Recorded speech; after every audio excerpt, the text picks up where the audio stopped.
चलिए, उसकी रात हो गई, इसके बाद तो कफन ही होगी नंबर 7 पे। तो कफन के बारे में हमारी समझ तो यही है कि कफन प्रेमचंद की सबसे अच्छी कहानी मानी जानी चाहिए, 300 में से सबसे अच्छी कहानी। आज हम एक प्रश्न पे गौर करेंगे कि हिंदी प्रेमचंद की सबसे अच्छी कहानी कौन सी है, या इन 16 कहानियों में सबसे अच्छी कहानी कौन सी है। ये 16 कहानियां प्रेमचंद की सबसे अच्छी कहानियां हैं, इनमें सबसे अच्छी कहानी इन 16 में तो है ही, आप ये भी कह सकते हैं कि उनकी सबसे अच्छी कहानी है। इस पर हमारा या हिंदी साहित्य का सामान्य मत कफन को लेकर है। तो पहले कफन को देख ले। कफन में जो 2 चरित्र हैं, एक है घीसू। घीसू का बेटा है माधव, और माधव की जो पत्नी है उसका नाम है बुधिया। एक नाम और मिल गया आप लोगों को, देखिए, है ना, ये सब नाम नोट कर लीजिए अपने आस पड़ोस में। जब भी किसी घर में किलकारियां गूंजे, तुरंत जाके बोलिए आज से इसका नाम बुधिया हुआ, है ना, ये इसका नाम खुन्नू हुआ, खुन्नू, ऐसे नाम बताइएगा। फिर उस घर में आपकी एंट्री बंद हो जाएगी उसके बाद ऐसे नाम तो जाएंगे। तो बुधिया, मेरा शक है कि बुधवार को ही होगी, इसलिए इसका नाम बुधिया पड़ा होगा। मैं एक बार छत्तीसगढ़ के इलाके में, जो उस समय मध्य प्रदेश का हिस्सा था, वहाँ भारत सरकार के प्रोजेक्ट पर गया हुआ था। वहाँ ट्राइबल विलेजेस में हमें देखना था कि वहाँ हैंडपंप की योजना ठीक से काम कर रही है नहीं। ये बहुत पहले की बात है, मैं स्टूडेंट लाइफ में था तब की बात है।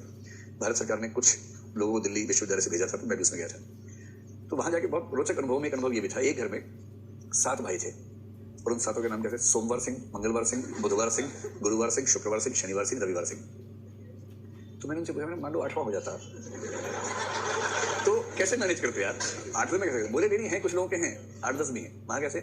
जनवरी सिंह, फरवरी सिंह, मार्च सिंह, अप्रैल सिंह, ऐसे नाम चल रहे हैं। तो अगर 1-2 ही है तो उसमें किस महीने में वो उसी रख देते हैं। जैसे कोई मान लीजिए मई में वो मई सिंह, तो याद हो गया मई, महीना भी याद हो गया साथ में। और दिन से करना कि बुधवार सिंह। तो बुधिया पर मुझे शक है कि बुधवार को ही होगी, इसके पेरेंट्स का कौन नाम रखेगा यार? याद रखने के लिए सब बुधिया नाम कर देते हैं, बुधिया, शनिया, शुक्रिया, ऐसे नाम रख के काम चला देते हैं।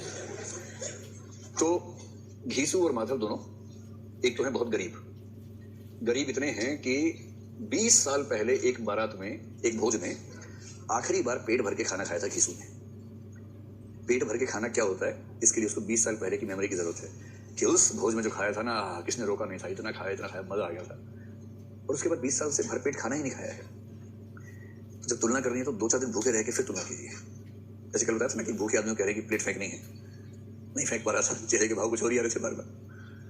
तो जिसने 20 साल से खाना ना खाया, उसकी मनोदशा पर गौर करके देखिए। और साथ में दलित हैं। अब इस पर खूब आरोप है, कफन कहानी पर खूब आरोप है कि दलितों के खिलाफ है। हम हल्का सा संकेत अब इस बात करते हैं, फिर आप आगे पढ़ेंगे इस बात को। शादी को अभी 1 साल भी नहीं हुआ है, और बुधिया गर्भवती है और प्रसव पीड़ा से गुजर रही है, बच्चा होने वाला है। ये दोनों बाहर बैठे कमरे के अंदर, बुधिया तड़प रही है। आमतौर पर बहुत गरीब घरों में, ग्रामीण घरों में ऐसा होता है कि उसके लिए हॉस्पिटल नहीं जाते हैं, वहाँ पर कोई दाई आती है तो वही लोग करते हैं। और कुछ महिलाएं इतनी मजबूत होती हैं कि वो खुद ही ये सब मैनेज करती हैं, फिर किसी और की जरूरत नहीं पड़ती उनको। अब अंदर कराह रही है, तड़प रही है। ये दोनों खा रहे हैं शकरकंदी वहाँ पर बाहर बैठ के। आलू घीसू माधव से कह रहा है कि भाई तुम जाओ अंदर, तुम्हारी पत्नी है। उसको लग रहा है कि अगर मैं अंदर गया तो ये खा जाएगा आलू, सारे आलू खा जाएगा। अच्छा, इस बात को वो लोग समझ नहीं सकते जिन्होंने कभी अभाव देखा नहीं। अगर आप बचपन से अच्छी स्थितियों में रहे हैं, भरपेट खाना खाते रहे, तो आप समझ ही नहीं पाएंगे कि ऐसा क्यों हो रहा है। कभी बहुत भूख लगी हो और खाना सीमित हो, और ठीक उस समय सब लोग खा रहे हैं, गारंटी नहीं है कि बाद में मिलेगा, और ठीक उस समय कोई जरूरी काम आपका आ गया, बड़ा गुस्सा आता है कि ये। इस मनोविज्ञान को समझने का सबसे क्लासिक एग्जांपल जो मैं HX में समझाने के लिए देता हूँ, मैंने खूब ऑब्जर्व किया। जैसे हॉस्टल में हम लोग 4 लोग हैं, मूंगफली आई बहुत सारी, चलो सब मूंगफली खाएंगे साथ बैठ के। मूंगफली का पहाड़ बीच में रखा हुआ है, 4 दोस्त बैठ के खा रहे हैं। आप कभी गौर कीजिए, जब 4 लोग खाएंगे या 2 लोग खाएंगे, सबसे पहले सबसे अच्छी मूंगफली पे हाथ मारेंगे। जो सबसे श्वेत, युवा और स्वस्थ मूंगफली होगी, सबसे पहले उसी पे हाथ मारेंगे। धीरे धीरे अंत में आप देखेंगे अश्वेत और वृद्ध मूंगफलियां बचेंगे, श्वेत और युवा मूंगफली खत्म हो जाएंगे। ये क्यों होता है? क्योंकि सबको लग रहा है कि इसको ज्यादा ना मिल जाए, जल्दी से मैं लूट लेता हूँ। कुछ लोग 2-2 खाएंगे एक बार में, बड़ी स्पीड से खाएंगे कि ये 3 खा लेते मैं 2 ही खा पाता हूँ। स्पीड बढ़ाते हैं अपने, उसको नहीं बोलेंगे कम करेंगे, अपनी स्पीड बढ़ाएंगे, क्योंकि किसको ज्यादा मिल जाए ये लालच है। और वही मूंगफली आप एक आदमी को दीजिए अकेले खाने के लिए, उसका क्रम चेंज हो जाता है। पर कई लोग ऐसे होते हैं, कई हो सकते हैं प्रोडक्ट में, लेकिन जनरल लोग क्या करेंगे, पहले खराब खा लेंगे। बस ये गारंटी हो कि अंत तक कोई आएगा नहीं बीच में। ये गारंटी अगर है तो पहले खराब मूंगफली खाएंगे, अच्छी बचा लेंगे, उसके बाद अच्छा माहौल बना के अब अच्छी मूंगफली खाएंगे। अंत भला तो सब भला, अंत में टेस्ट अच्छा होना चाहिए। तो बहुत भूखे व्यक्ति के सामने अगर भोजन हो और साथ में कोई जिम्मेदारी हो, तो उसकी ज्यादा रुचि किसमें रहती है? भोजन में रहती है। घीसू डांट रहा है, मेरी बहू है, तेरी बीवी है, तुझे जाना पड़ेगा, और वो जाने को तैयार ही नहीं है। गुस्सा भी आ रहा है उसको, अरे मरना तो पहले ही मर जाना, क्यों परेशान कर रही है? इतना संवेदनहीन हो गया है।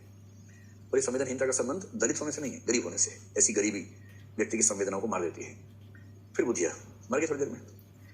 अब मर गई तो सोचे क्या करें भाई, ये तो मरी गई, वो तो कफन चाहिए, इसके लिए अंतिम संस्कार करना होगा, पैसे है नहीं। और इन दोनों की ख्याति ऐसी हो चुकी है, आर्थिक वित्त बाजार में इनकी स्थिति ऐसी है कि किसी से ही पैसा मांगते हैं तो लोग इसको देने से कतराते हैं, क्योंकि पैसे वापस नहीं मिलेंगे, गारंटी इस बात की है पूरी। इसमें कोई शक शुबा नहीं, पैसे नहीं ही मिलेंगे। सबके पास जा रहे हैं, कोई नहीं देना चाह रहा। लेकिन जैसे ये बात आई कि पत्नी मर गई, कफन के लिए पैसे चाहिए, अब मामला ऐसा हो गया कि जो नहीं देगा बाद में उसका अपमान समाज में हो जाएगा कि देखो कैसा आदमी है, इसकी पत्नी मर गई थी, कफन के पैसे नहीं दिए आपने।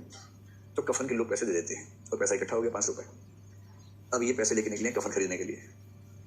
कल्पना कीजिए 2 ऐसे लोग जिन्होंने पिछली बार 20 साल पहले भरपेट खाना खाया था, उनके पास 5 रुपए हैं। 5 रुपए 1936 के हैं, तो आज के मान लीजिए 500 या 1000 रुपए मान लीजिए, उतने लेके निकले हैं।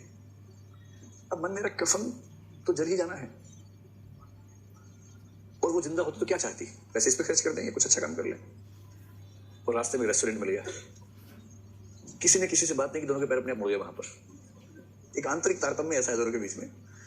पर पैसा पहली बार इतना है कि भरपेट खा पा रहे हैं, आराम से पेट भर के खाई पूरी बोरियां, और जब खा लिया उसके बाद बच भी गया है खाने के बाद, ऐसा पहली बार एहसास हुआ उनको। वहीं भिखारी बैठा है तो माधव ने बची हुई पूरियां उसको दे दी कि लो खाओ। ये बड़ा गहरा संकेत है, और पहली बार माधव ने देने के संतोष को महसूस किया। एक संकेत है कि गरीब आदमी, भूखा आदमी बुरा नहीं होता है, पेट भरते ही उसके अंदर अच्छा होने की संभावना आ जाती है। जो आदमी अपनी पत्नी के कफन के पैसे से खाना खा रहा है, वही अपना पेट भरते ही दूसरे भूखे आदमी को खिलाना भी चाहता है। तो सब में शराब पी ली है, नशे में है, गीत गाते हुए चल रहे हैं, आगे जाके लुढ़क गए, और कहानी यही खत्म हो गई। अब जो परंपरागत पाठक है, जैसे आप भी अभी परंपरागत पाठकों में शामिल हैं, आपको खुद बुद्ध हो रही होगी कि हुआ क्या उसके बाद, कफन लाए कि नहीं लाए, जलाया कि नहीं जलाया आपका मकसद है ना। तो ये जो डिमांड है ना कि कहानी एक निश्चित अंत पर पहुंचनी ही चाहिए, ये डिमांड परंपरागत पाठक की होती है। लेकिन आजकल की कहानीकार स्मार्ट हो गया, वो किसी अंतिम बिंदु पर कहानी को पहुंचाते ही नहीं। कहते जो आपको सोचना सोच लीजिए, जो कल्पना करनी कर लीजिए, हमारी कहानी यहीं तक की थी, इसके बाद आपको जो सोचना सोच लीजिए। और कफन पर एक आरोप यह है कि प्रेमचंद ने इनको दलित क्यों दिखाया, चमार जाति का क्यों दिखाया। क्या वो ये कहना चाह रहे हैं कि दलित लोग इतने संवेदनहीन होते हैं। अच्छा, प्रेमचंद को आप देखेंगे तो 1910 के आसपास की कहानियों, बड़े घर की बेटे उसको दिखाने, या जैसे 1920 के आसपास की कहानियों में, जैसे बूढ़ी का की है, उसमें एक वाक्य था कि ब्राह्मणी जूठे पत्तल खाए, इससे बुरा दृश्य क्या हो सकता है। तो लगता है कि वो शुरू में थोड़ा थोड़ा उस तरह का माइंडसेट रखते होंगे, जिसमें उनकी गलती नहीं होगी, उन्होंने जो अपने परिवार से सीखा, समाज से सीखा, वो सीख के बड़े हुए होंगे। लेकिन सदगति में आपने देख लिया कि वो न केवल दलित समाज के प्रति संवेदनशील हैं, बल्कि दलितों की उठती हुई अधिकार चेतना का समर्थन कर रहे हैं। गोदान में आप देखेंगे कि एक कैरेक्टर है, दाता दीन और माता दीन, बाप बेटा है। माता दीन एक ब्राह्मण है, किंतु उसका एक दलित महिला से संबंध है, उसका नाम सिलिया है। और बाद में सिलिया के परिवार ने उस पर दबाव बनाया, और दबाव बना के उसको एक तरह से कहिए कि ब्राह्मण वर्ग से बाहर निकालने के लिए भूमिका बना दी। पर कहानी के अंत में माता दीन ने सिलिया को अपना लिया और उसका पति बन गया, और अब वो पूरी तरह से वर्ण व्यवस्था के इस चंगुल से बाहर निकल गया है। और सिलिया के परिवार के भीतर दलित चेतना इतनी आक्रामक दिखाई गई है, और उस उपन्यास